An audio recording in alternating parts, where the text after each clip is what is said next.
Olá,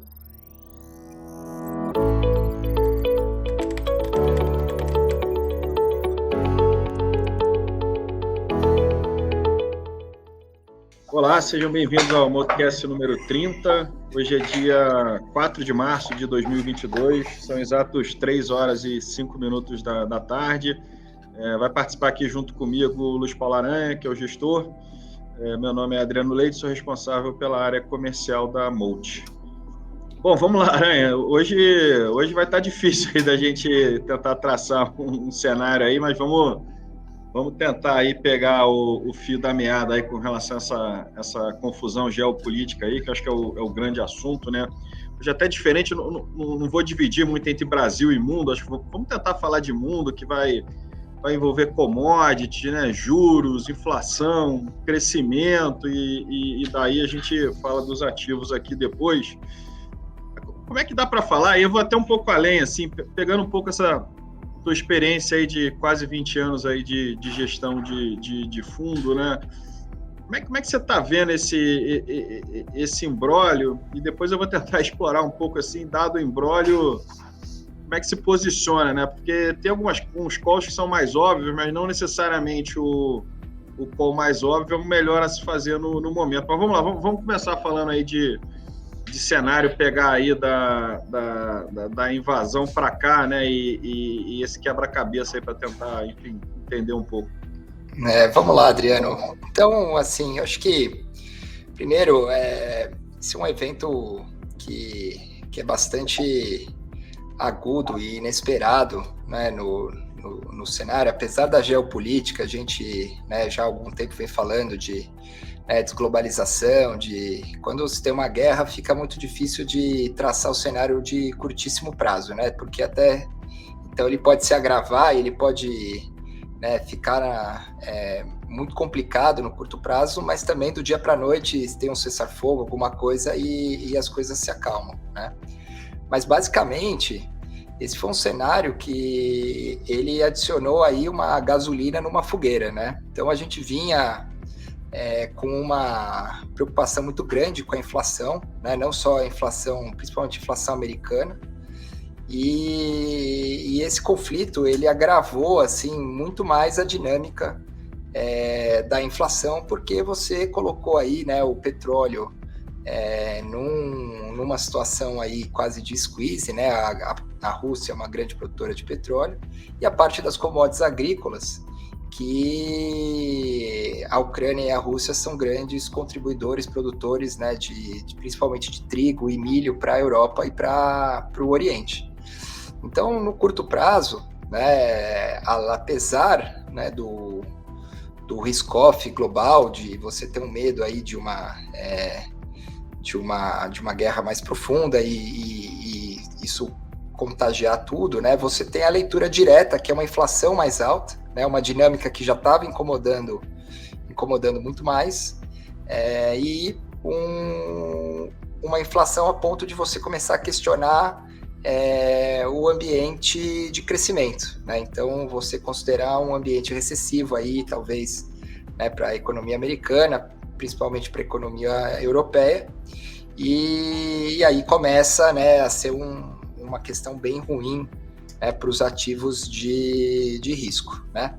Por outro lado, o Brasil aqui se destacou muito, né, com os produtores de commodity, né? Então, grande parte do nosso índice ele né, de produtores de commodity que navegaram bem esse cenário, né, por enquanto, né? Só que, ao mesmo tempo, né, quando a gente faz uma análise de um prazo mais largo, é que a gente começa a se questionar se uma desaceleração da atividade global e eventualmente você volta, né, normaliza-se um pouco os fluxos, se os preços das commodities começam a ser questionados, né, pela falta de demanda, né? Hoje você está questionando simplesmente o corte de supply, o mercado está, né,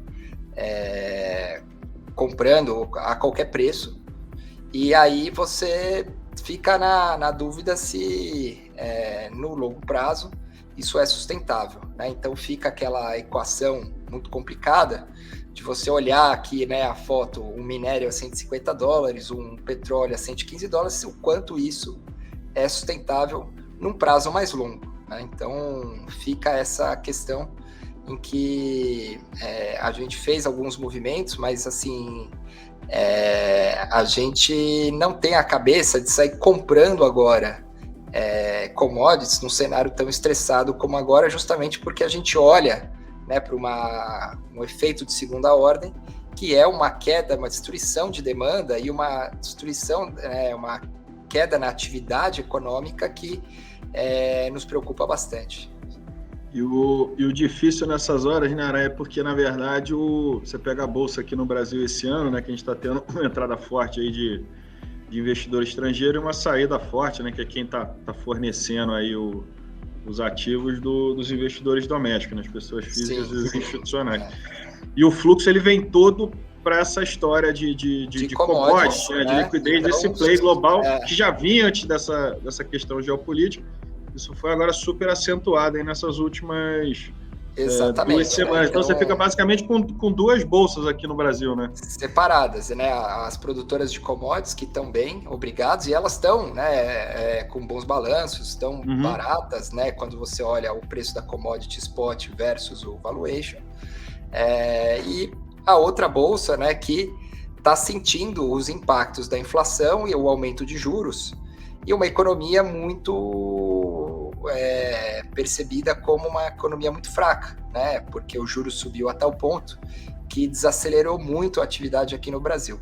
E como você tem, né, esse desequilíbrio de entrada de recursos, principalmente de estrangeiros, e saída de recurso do investidor local, está pressionando muito a ponta do investidor local, que coloca muito prêmio nessas ações, né? E esse equilíbrio que hoje, né, os fundos relativamente foram mal, porque a gente não consegue ter uma exposição de commodity tão grande, e a gente acha que começa a ficar muito perigoso para você se expor demais uma commodity que já está exacerbada por causa da guerra,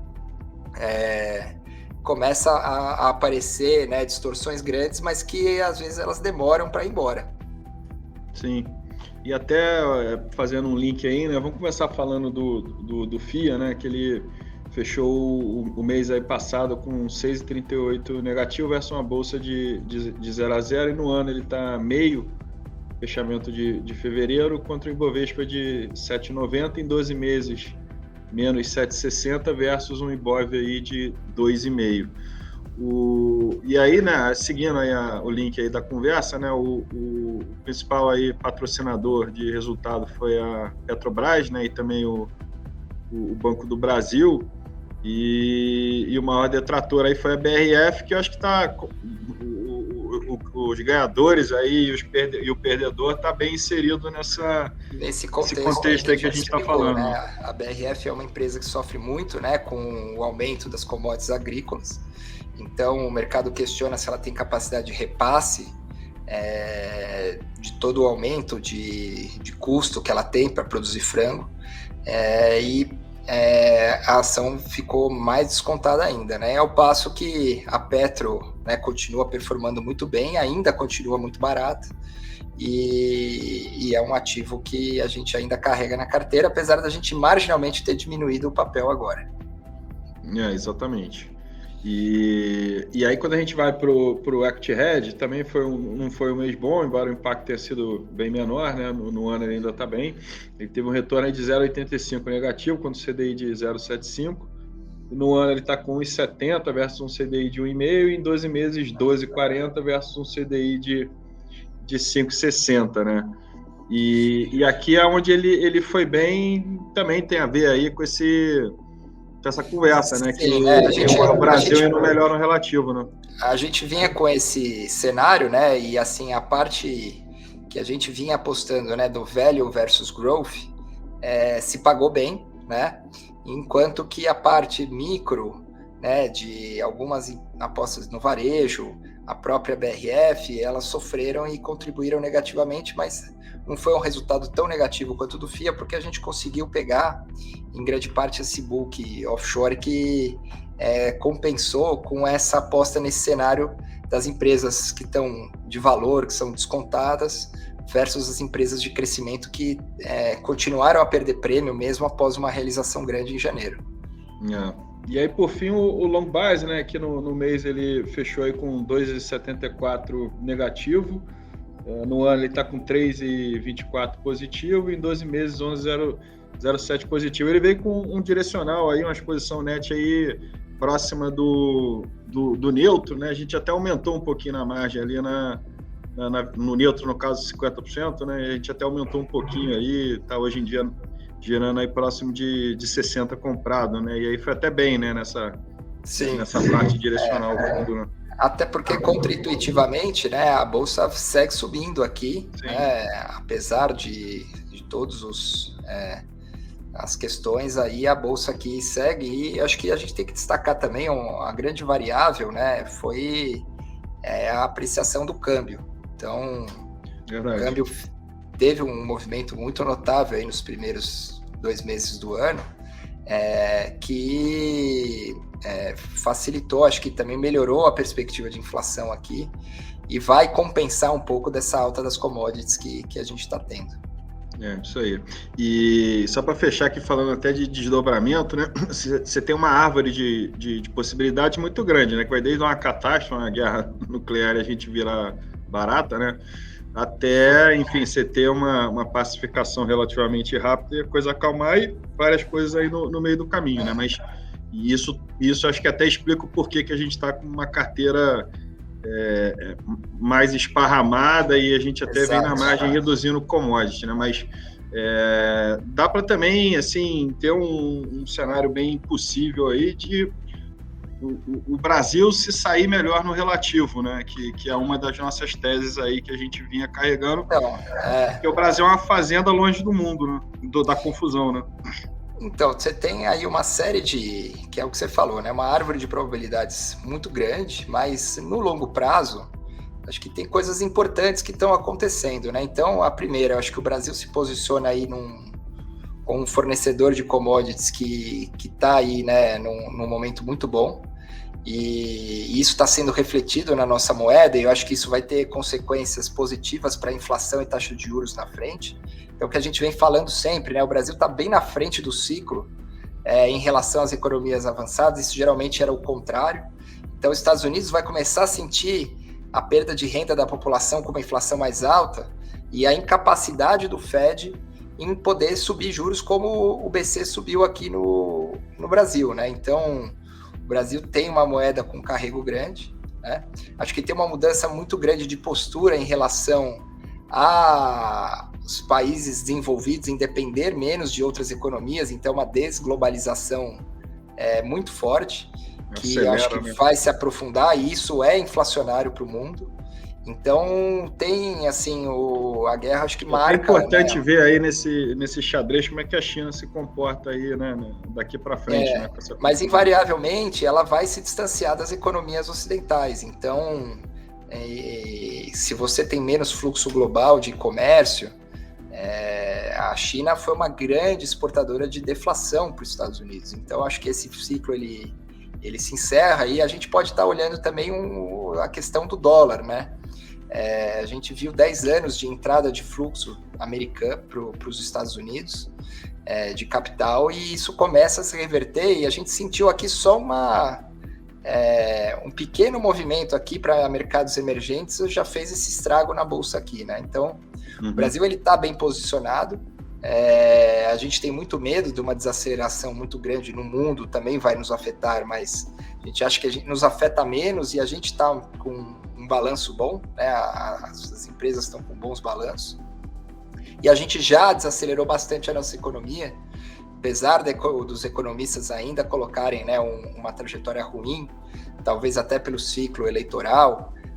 A gente vê que a gente vê uma simetria positiva nesse caso, em que talvez a atividade se perceba um pouco melhor, e os ativos estão muito baratos, né? Agora, enquanto a curva longa estiver com muito prêmio, você ainda vai carregar, e o conforto hoje é você estar em commodities, porque as commodities não param de subir, né? E até o mercado, vamos dizer, a tensão aí se acalmar, que isso pode durar um dia ou pode durar alguns meses, né? Exatamente. Tá joia. Bom, a gente vai encerrando aqui o Motocast, né? Esperamos que no próximo aí a gente consiga ter um pouco mais de definição aí sobre esse tabuleiro aí global que a gente tá vivenciando. Queria agradecer aí o Aranha, enfim, a todos que tiveram oportunidades aí de assistir e ouvir. Lembrando que o Motocast vai estar disponível nas principais plataformas de streaming, assim como no YouTube. Muito obrigado e ótimos investimentos aí a todos. Um abraço.